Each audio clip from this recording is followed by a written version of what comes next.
سامعین حاضرین السلام علیکم ورحمۃ اللہ وبرکاتہ۔ الحمدللہ وکفا، سلام علی عبادہ الذین اصطفیٰ، اما بعد فاعوذ باللہ من الشیطان الرجیم، بفضلک بسم اللہ الرحمن الرحیم۔ الا ان اولیاء اللہ لا خوف علیہم ولا هم یحزنون۔ آمنت باللہ، صدق اللہ المولانا العلی العظیم، وصدق رسولہ النبی الامین الامی المکین المتین المبین الرؤوف الرحیم الکریم۔ خطبہ مسنہ کے بعد جس آیت مبارکہ کو میں نے تلاوت کرنے کا شرف حاصل کیا ہے، آیت مبارکہ کی روشنی میں کچھ باتیں عرض کرنے سے پیشتر آئی آپ ہم سب مل کر آقا کریم رؤوف الرحیم علیہ تحیت و تسلیم کی بارگاہ میں درود پاک کے نذران عقیدت پیش کریں۔ پڑھیں بآواز ابن اللہم صلی علی سیدنا و شفیعنا و سندنا ماوانا و ملجانا و مولانا محمد معدن الجود والکرم والہ بارک وسلم صلی علیہ صلاۃ و سلام علیک یا رسول اللہ صلی اللہ تعالی وسلم۔ کلام الامام امام الکلام سرکار اعلیٰ حضرت فاضل بریلوی علی رحمت رضوان کے لکھے ہوئے کلام کے 2-3 شعر پیش کرنے کی سعادت حاصل کر رہا ہوں۔ توجہ کے طالب ہوں، توجہ کے ساتھ سماعت فرمائیں۔ واہ کیا مرتبہ اے غوث ہے بالا تیرا، واہ کیا مرتبہ اے غوث ہے بالا تیرا، واہ کیا مرتبہ اے غوث، واہ کیا مرتبہ اے غوث ہے بالا تیرا، واہ کیا مرتبہ اے غوث ہے بالا تیرا،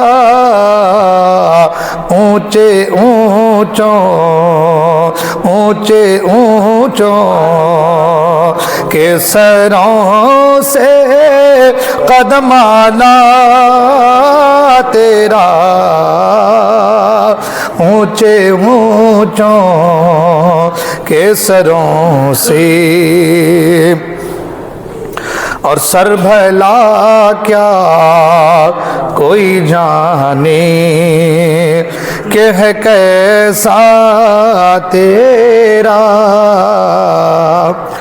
اور یہاں پر سر کو سر بھی کہہ سکتے ہیں، سر کے معنی ہوتے ہیں راز کے، اور غوث پاک خود فرماتے ہیں کہ میں اللہ کے رازوں میں سے ایک راز ہوں، ہے نا۔ تو سر بھلا کیا، سر بھلا کیا کوئی جانے کہ ہے کیسا تیرا، سر بھلا کیا کوئی جانے کہ ہے کیسا تیرا،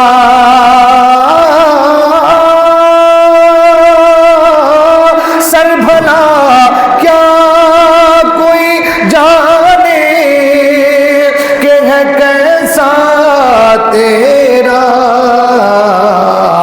اولیاء ملتے ہیں آنکھیں وہ طلبہ تیرا، اولیاء ملتے ہیں آنکھیں وہ ہے طلبہ تیرا، واہ کیا مرتبہ اے غوث، اور سارے اقطار بے جہاں کرتے ہیں کعبے کا طواف، سارے اقدار بے جہاں کرتے، سارے اقطاب جہاں کرتے ہیں، کعبے کا طواف، سارے اقطاب جہاں کرتے ہیں، کعبے کا طواف، کعبہ کرتا، کعبہ کرتا ہے طواف در والا تیرا، کعبہ کرتا ہے طواف در والا تیرا، واہ کیا مرتبہ غوث ہے بالا تیرا، واہ کیا مرتبہ غوث۔ اور مقطع فرماتے ہیں، ہے رضا یوں نہ بلک تو نہیں جید تو نہ ہو، ہے رضا یوں نہ بلک تو، ہے رضا یوں نہ بلک تو نہیں جید تو نہ ہو، ہے رضا یوں نہ بلک تو نہیں جید تو نہ ہو، سید جید ہر دہر ہے مولا تیرا، سید جید ہر دہر ہے مولا تیرا، واہ کیا مرتبہ غوث۔ درود پاک پڑھیں، اللہم صلی علی سیدنا مولانا محمد معدن الجود والکرم وآلہ بارک وسلم، صلی اللہ علیہ صلاۃ و سلام علیک یا رسول اللہ صلی اللہ تعالی علیہ وسلم۔ مسلسل کئی دنوں سے پروگرام کی وجہ سے آواز بالکل بیٹھ چکی ہے، پھر بھی اللہ کا شکر ہے، کرم ہے غوث اعظم دستگیر کا کہ اس لائق ہے کہ میں آپ کی بارگاہ میں آپ کے سامنے کھڑا ہو پایا ہوں۔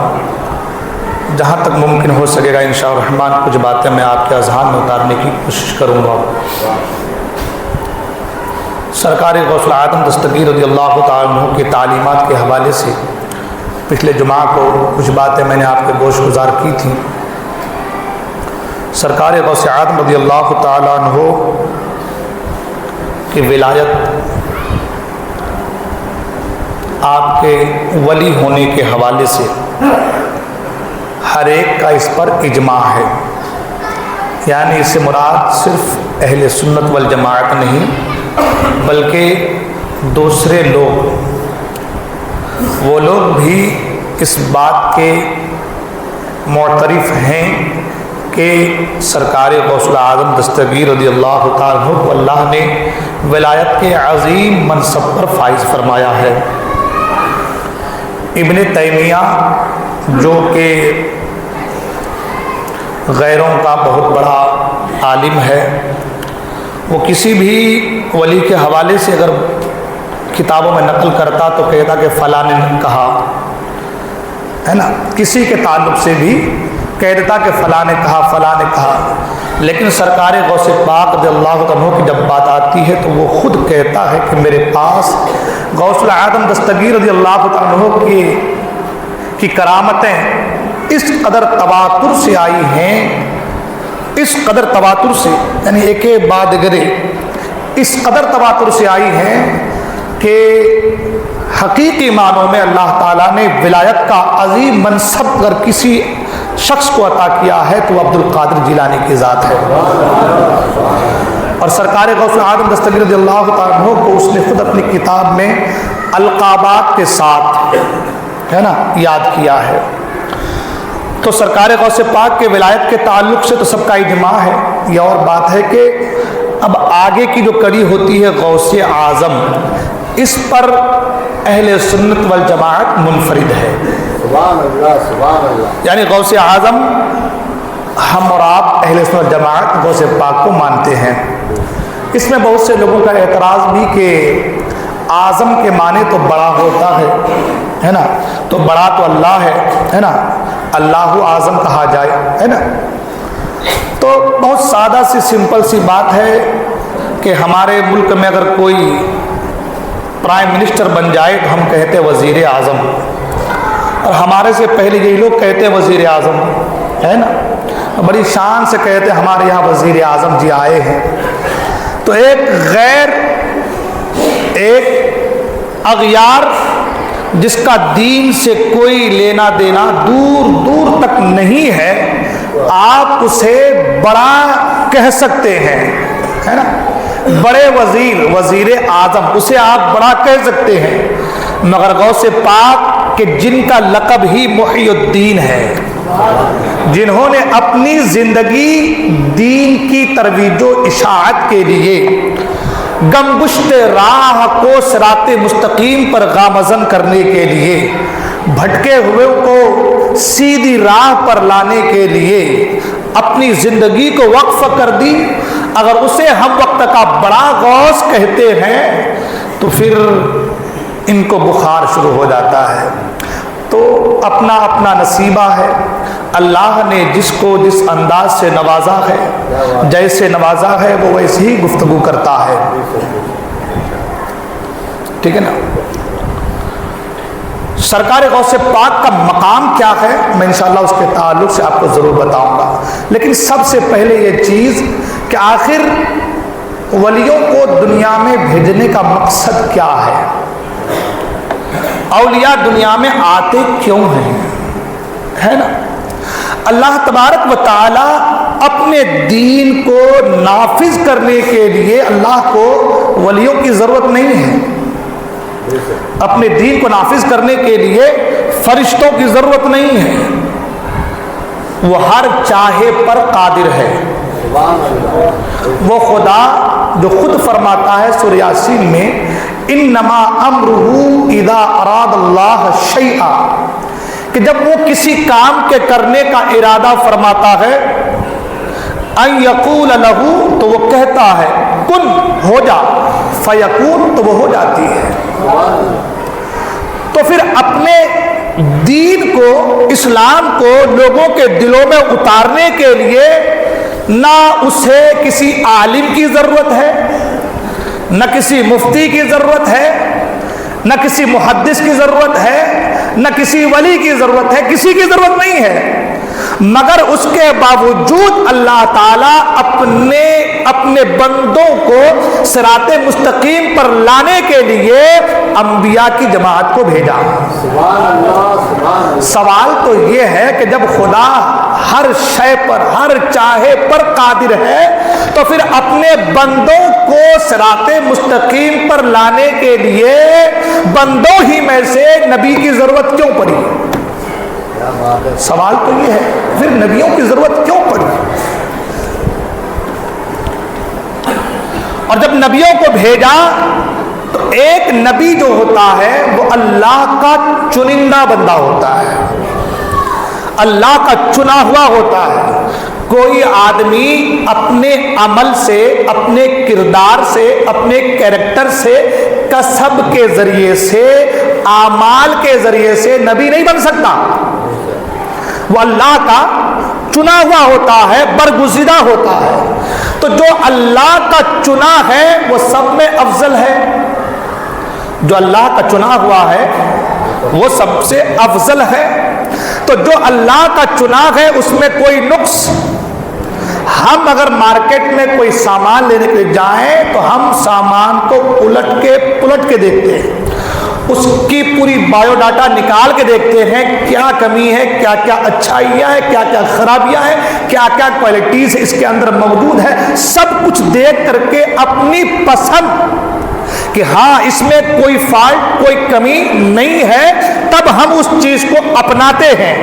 اللہ نے جب کسی کو چنا، ظاہر سی بات ہے کہ نبیوں کو انسانوں میں ہی سے چنا ہے نا، نبیوں کو انسانوں ہی میں سے چنا۔ جب انسانوں میں سے چنا تو کچھ نہ کچھ کوالٹی ان کے اندر تھی، خصوصیات انسانوں میں سے ان کے اندر کچھ زیادہ تھی، جس کی وجہ سے اللہ نے اسے اپنا نبی بنایا۔ جب اللہ نے کسی کو اپنا نبی بنایا، برگزیدہ بنایا، تو اس کا مطلب یہ ہے کہ وہ کامل ہے۔ اس کا مطلب کیا ہے کہ وہ کامل ہے۔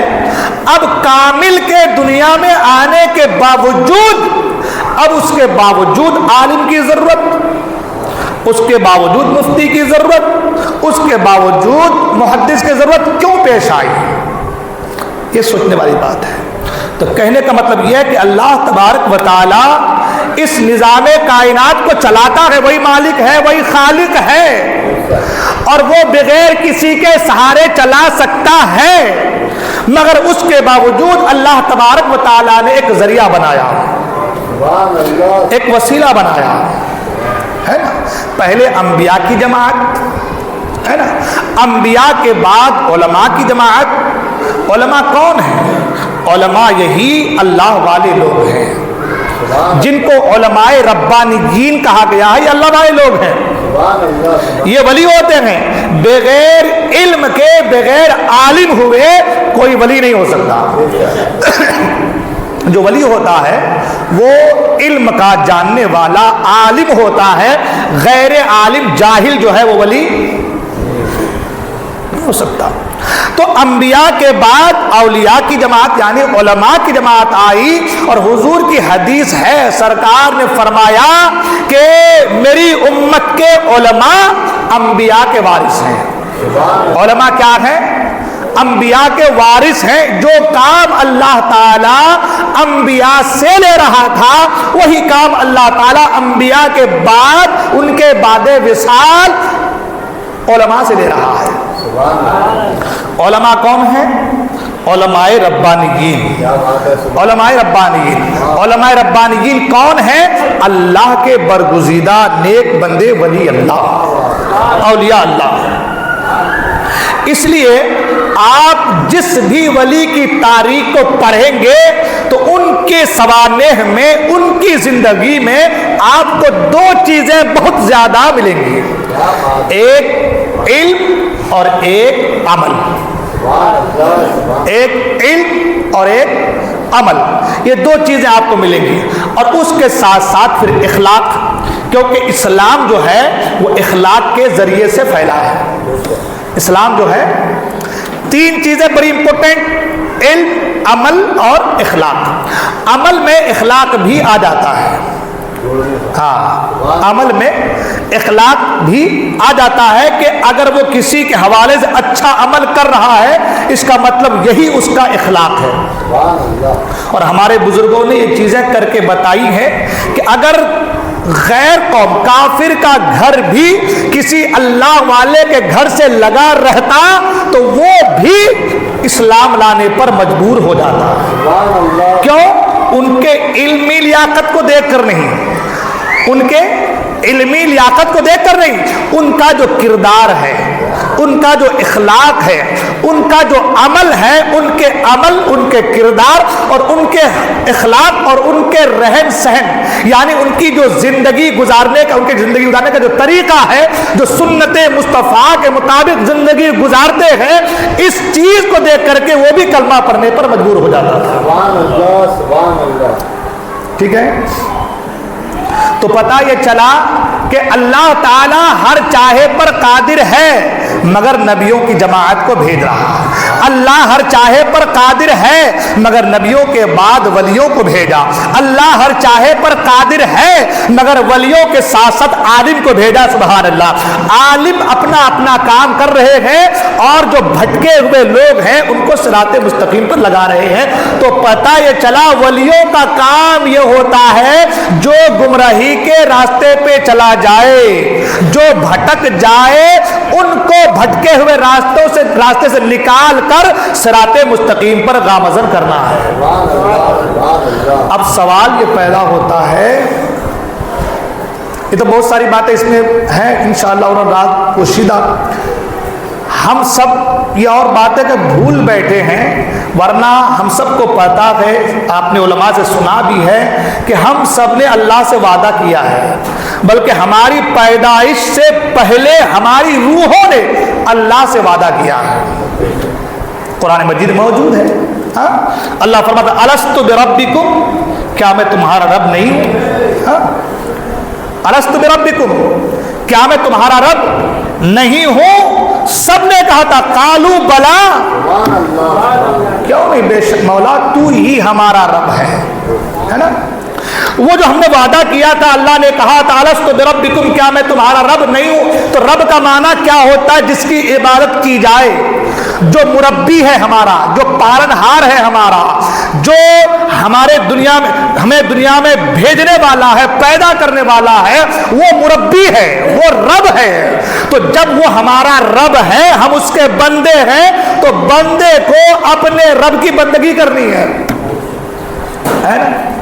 تو ہم بھولے ہوئے ہیں، ہم بھٹک جا رہے ہیں، ہم بھول جا رہے ہیں۔ تو یہ جو اللہ والے ہوتے ہیں، ان کے دامن سے جب ہم جڑتے ہیں تو ہمیں یاد دلاتے ہیں، یہ تم جو دنیا میں آئے ہو، تم نے ایک وعدہ کیا ہے، اس وعدہ کو نبھانے کے لیے، اس وعدہ کو وفا کرنے کے لیے اللہ نے تمہیں دنیا میں بھیجا ہے، اور اس کے الگ الگ زاویے اللہ نے بنا دیے۔ قرآن مجید نے فرمایا وما خلقت الجن والانس الا لیعبدون، ہم نے جناتوں کو، انسانوں کو اپنی بندگی کے لیے پیدا کیا ہے نا۔ تو پتہ یہ چلا کہ جو اللہ والے آتے ہیں وہ کیوں آتے ہیں، ان کے آنے کا مقصد کیا ہوتا ہے؟ ان کے آنے کا مقصد یہ ہوتا ہے کہ آپ ان سے جڑیں، ان سے آپ قریب ہو جائیں۔ جب تک جڑیں گے نہیں، آپ کو معرفت حاصل نہیں ہو سکتی۔ جب تک آپ جڑیں گے نہیں، آپ صحیح غلط کو پہچان پائیں گے نہیں۔ اگر آپ چاہتے ہیں، جو آپ اللہ سے کیا ہوا وعدہ بھول چکے ہیں، تو اللہ والوں سے جڑیے، یہ آپ کو بتائیں گے، یہ آپ کو بتائیں گے کہ آپ نے وعدہ کیا ہے اللہ سے، اس وعدہ کو وفا کرنے کے لیے، اس وعدہ کو نبھانے کے لیے اللہ نے آپ کو دنیا میں بھیجا ہے۔ تو جو بھولا ہوا سبق ہے وہ آپ کو یاد آ جائے گا۔ سبحان اللہ، سبحان اللہ۔ اب آپ مجھے بتاؤ کہ اللہ والوں سے جڑنا چاہیے یا نہیں جڑنا چاہیے؟ ٹھیک ہے، کنفرم ہو گیا، جڑنا چاہیے یا نہیں جڑنا چاہیے؟ ہاں، یہ اور بات ہے کہ ان سے جڑنے کا جو مزاج ہم نے بنایا ہے وہ صحیح نہیں ہے۔ ان سے جڑنے کا مزاج جو ہم نے بنایا ہے وہ صحیح نہیں ہے۔ جڑنا ہے، لیکن جس انداز، جس زاویے سے جڑنا ہے، وہ جڑنے کا انداز بھی اللہ والے بتائیں گے۔ سبحان اللہ، سبحان اللہ۔ جڑنے کا انداز بھی، جڑنے کا طریقہ بھی اللہ والے بتائیں گے۔ ان سے جڑنے کا مقصد یہ نہیں کہ بس جڑ جاؤ، حضرت تعویذ دو، گھر میں برکتیں آ جائیں، یہ مقصد نہیں ہے۔ ان سے جڑنے کا مقصد یہ ہے ان کے دل میں، ان کے سینے میں جو علوم اللہ نے اتارا ہے، اس علوم سے کچھ فیض تمہارے سینے میں آ جائے، ان علوم سے کچھ فیض، کچھ چھینٹے تمہارے سینے میں آ جائے، تو تمہارے دلوں کی جو قدورت ہے، جو ہوس ہے، تمہارے سینوں میں جو بغض ہے، جو عداوت ہے، جو کینہ ہے، وہ سب نکل کر کے باہر آ جائے، اور تمہارا سینہ عشق مصطفیٰ کا مدینہ بن جائے۔ ٹھیک ہے نا؟ اور جب تک جڑیں گے نہیں، سینہ پاک۔ اس لیے حدیث قدسی میں ہے، اللہ فرماتا کہ جو میرے ولیوں سے دشمنی رکھتا ہے، اللہ فرماتا میں اس سے جنگ کا اعلان کرتا ہوں۔ وجہ کیا ہے؟ مولا دنیا میں ہر ایک انسان آیا ہے، لوگ کہتے سب برابر برابر ہے، تو ہم کیوں جڑیں ان سے؟ اور ان سے اگر ہم دور رہیں تو کیوں تیری دشمنی ہے؟ مطلب تیری دشمنی مول لینا کیوں ہے؟ اللہ جنگ کا اعلان فرماتا ہے، تو کیوں ایسا ہے؟ تو اللہ یہی فرماتا ہے کہ یہ میرے ایسے مقرب بندے ہیں کہ یہ تمہیں گمراہی کے راستے سے نکالنے والے ہیں، ان سے جڑو گے نہیں تو میری بارگاہ تک پہنچو گے نہیں، اور میری بارگاہ کو پہنچنے کے لیے، میری بارگاہ تک آنے کے لیے یہ وسیلہ ہے، یہ ذریعہ ہے۔ سبحان اللہ سبحان اللہ۔ ٹھیک ہے، تو پتہ یہ چلا کہ ہمیں کس طریقے سے جڑنا ہے، ان کی تعلیمات کے ذریعے سے جڑنا ہے۔ اب سرکار غوث پاک رضی اللہ تعالیٰ عنہ، اگر آپ کی زندگی سوانح آپ کا مکمل بیان تو کئی 10 20 50 جمعے میں بھی مشکل ہے نا، ایک دو پہلو پر تھوڑی تھوڑی ہوگی، پوری نہیں، تھوڑی تھوڑی گفتگو ہو سکتی ہے۔ ہم اور آپ کتنا علم حاصل کرتے ہیں اور غوث پاک کو کتنا علم تھا۔ سبحان اللہ سبحان اللہ۔ قصیدہ غوثیہ میں سرکار غوث پاک فرماتے ہیں درست العلم حتی صرت قطبا ونلت السعد من مولا الموادی۔ غوث پاک فرماتے ہیں درست العلم، میں علم پڑھتا رہا پڑھاتا رہا۔ درس کا معنی ہوتا ہے پڑھنا بھی، سبق بھی، پڑھنا بھی اور پڑھانا بھی۔ کیا فرمایا کہ میں پڑھتا رہا پڑھاتا رہا، کیا کرتا رہا؟ پڑھتا رہا پڑھاتا رہا، حتی صرت قطبہ، اتنا علم پڑھا، اتنا علم پڑھایا کہ اللہ نے مجھے قطب بنا دیا۔ کیا بنا دیا؟ قطب کسے کہتے ہیں معلوم ہے آپ کو؟ قطب وہ ہوتا ہے جو اس دنیا کے باطنی نظام کو اللہ کے حکم سے چلاتا ہے۔ قطب ہوتا ہے، میں نے پہلے کہا کہ ہر شے پر وہ قادر ہے، مگر کائنات کو چلانے کے لیے فرشتے بنا دیے، پانی برسانے کے لیے فرشتوں کو پیدا کیا ہے نا، سبزہ اگانے کے لیے، رزق پہنچانے کے لیے، کسی کی روح قبض کرنے کے لیے، کسی کو پیغام پہنچانے کے لیے اللہ نے فرشتوں کو پیدا فرما دیا۔ اللہ سب ہر شے پر یعنی ہر چاہے پر قادر ہے، مگر اللہ نے ذریعہ بنا دیا۔ تو اس نظام کائنات کو چلانے کے لیے بھی اللہ نے قطب کو پیدا فرمایا۔ سبحان اللہ۔ وہ قطب ہوتا ہے جس طریقے سے ہمارے یہاں کسی چیز کو پیستے ہیں نا، دو پتھر کے درمیان ہے نا چکی کے بیچ میں ایک کھوٹی ہوتی ہے، کھوٹی ہے نا، کھوٹی ہوتی ہے، اس کھوٹی کے اوپر دوسری چکی، دوسرا پارٹ اس کا رہتا ہے، اس کو گھماتے ہیں تو اس کے اندر جو چیزیں بیچ میں ہے وہ پستی رہتی ہے۔ علماء فرماتے ہیں قطب کی مثال اس کھوٹی کی مثال ہے۔ اگر وہ کھوٹی نہ ہو تو اوپر کا پارٹ ادھر کبھی ادھر جائے گا، کبھی ادھر جائے گا۔ اوپر کا جو پارٹ ہے اس کو گھمائیں گے تو کبھی ادھر جائے گا اور کبھی ادھر جائے گا۔ وہ ایک کھوٹی اس پارٹ کو نہ ادھر جانے دیتا نہ ادھر جانے دیتا، بالکل بیچوں بیچ چلاتا رہتا ہے۔ تو جو اللہ کے ولی ہوتے، قطب ہوتے ہیں، اس کی مثال بھی ایسی ہوتی ہے کہ وہ دنیا میں رہ کر کے جو باطنی نظام ہے اس کو چلاتے ہیں، نہ کسی چیز کو حد سے بڑھنے دیتے ہیں نہ گھٹنے دیتے ہیں۔ اس آسمان و زمین کے درمیان اس قطب کی مثال اس پارٹ، اس چکی کے بیچ کے جو کھوٹی ہوتی ہے اس کی حیثیت ہوتی ہے۔ اور اسی قطب کی وجہ سے اللہ تعالیٰ آسمان سے بارش برساتا ہے، زمین سے سبزہ اگاتا ہے، لوگوں کو رزق فراہم کرتا ہے۔ لوگ پھر یہ بھی سوال کر سکتے ہیں کہ حضرت کیسی بات ہے، رزق اللہ دیتا ہے؟ میں نے کہا بے شک دیتا ہے، لیکن ایک حدیث پاک میں یہ بھی ہے کہ اللہ تعالیٰ تمہارے بزرگوں کی وجہ سے تمہیں رزق عطا فرماتا ہے۔ جب بوڑھے لوگوں، ضعیف لوگوں کی وجہ سے اللہ رزق دے رہا ہے تو اللہ والوں کی وجہ سے رزق نہیں دے گا؟ اب اس پہ جاؤں تو لمبی گفتگو ادھر ہو جائے، بات بہت لمبی کرنی ہے، 5 منٹ کا وقت ہے میرے پاس۔ تو عرض یہ کر رہا تھا کہ سرکار غوث پاک نے کیا فرمایا؟ درست العلم حتی صرت قطبا، کہ میں علم پڑھتا رہا، علم پڑھاتا رہا، پڑھتا رہا، پڑھاتا رہا، اتنا پڑھا، اتنا پڑھایا کہ اللہ نے مجھے قطب بنا دیا۔ اللہ نے کیا بنا دیا؟ اور ایک جگہ سرکار غوث پاک خود فرماتے ہیں کہ اللہ تبارک و تعالیٰ نے میرے سینے میں علم لدنی کے 70 دروازے کھول رکھے ہیں۔ کتنے دروازے؟ 70 دروازے۔ ایک دروازہ کسی کو مل جائے تو کیا کہنے، سبحان اللہ، 70 دروازے علم لدنی کے کھول رکھے ہیں۔ اور خود فرماتے ہیں کہ ایک دروازہ کتنا بڑا؟ ایک دروازہ کتنا بڑا؟ تو سرکار غوث پاک فرماتے ایک دروازے کی چوڑائی آسمان و زمین کے جتنی خالی جگہ ہے اتنی چوڑائی صرف ایک دروازے کی ہے. ایسے 70 دروازے اللہ تعالیٰ نے میرے سینے میں علم لدنی کے کھول رکھے ہیں. ابھی علم ظاہر کی بات نہیں ہو رہی سرکار غوث پاک کے. علم ظاہر کی تو کیا کہنے سبحان، ابھی علم باطن کی بات ہو رہی ہے. علم باطن یعنی علم لدنی کے 70 دروازے کھول رکھے ہیں. کہاں رکھے ہیں؟ سینے میں، دل میں. دل کتنا بڑا ہے آپ کو معلوم ہے؟ انسان کا دل کتنا بڑا ہوتا ہے؟ فرمایا گیا کہ انسان کا دل عرش الہی کی طرح ہے، عرش الہی کے برابر ہے. فرمایا قلوب المؤمنون عرش اللہ، مومن کا دل عرش الہی ہوتا ہے.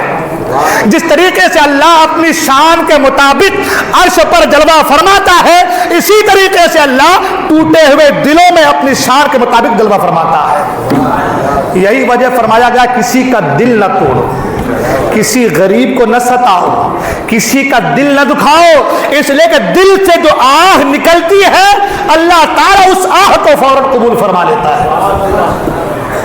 اللہ تعالیٰ اس آہ کو، دل کی اس آواز کو اللہ فوراً قبول فرما لیتا ہے. یہ ایک چھوٹی سی بات ہے مگر اس میں بہت سارے راز پنہا ہے ان لوگوں کے لیے جو اس پر غور کرنا چاہتے ہیں کہ دل کو دکھانے سے مراد کیا کیا ہے اور کیا کیا ہو سکتا ہے. وہ ایک الگ ٹاپک ہے، لمبی ہے نا.